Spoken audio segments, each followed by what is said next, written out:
সিরাজগঞ্জের শাহজাদপুরে কয়েক গ্রামবাসীর সংঘর্ষে নজরুল ইসলাম নামের একজন কৃষকের মৃত্যু হয়েছে। এতে উভয় পক্ষের আরও 10 জন আহত হওয়ার খবর পাওয়া গেছে। জানা যায় 20 মে মঙ্গলবার সকাল 10টার দিকে উপজেলার রূপবাটি ইউনিয়নের কলিয়ারচর, বাগধনাল, করশালিকা এবং রূপবাটি গ্রামের মসজিদের মাইক থেকে হঠাৎ করেই গ্রামবাসীকে লাঠি, ফালা, হাসুয়া নিয়ে বের হতে আহ্বান করা হয়। সেই আহ্বানে সাড়া দিয়ে 4 গ্রামের শত শত মানুষ এই রক্তক্ষয়ী সংঘর্ষে জড়িয়ে পড়ে।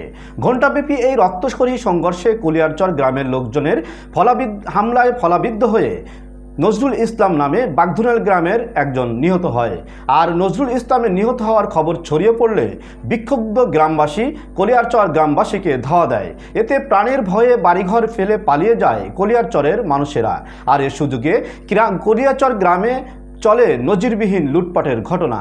টিভি, ফ্রিজ, আলমারি, খাট, চেয়ার এবং আসবাবপত্র সহ বিভিন্ন জিনিসপত্র লুটপাট করে নিতে দেখা যায়। খবর পেয়ে শাহজাদপুর থানা পুলিশ ঘটনাস্থলেই পৌঁছে পরিস্থিতি নিয়ন্ত্রণে আনে। এই ঘটনায় পুরো এলাকায় থমথমে পরিস্থিতি বিরাজ করছে।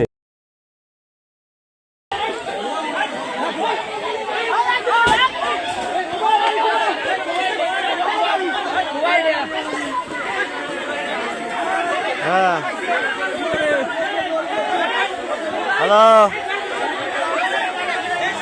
Panjat marah dari sini kalau itu.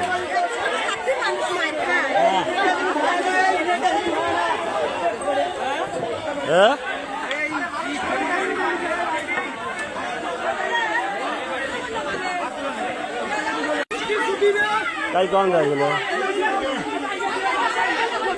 Garis lagi sekarang.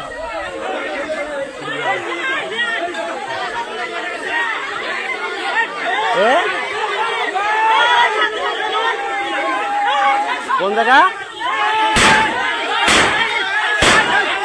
বাদ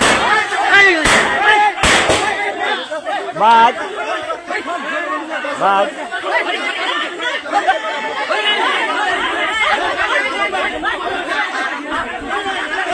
কি হয়েছে আপনার?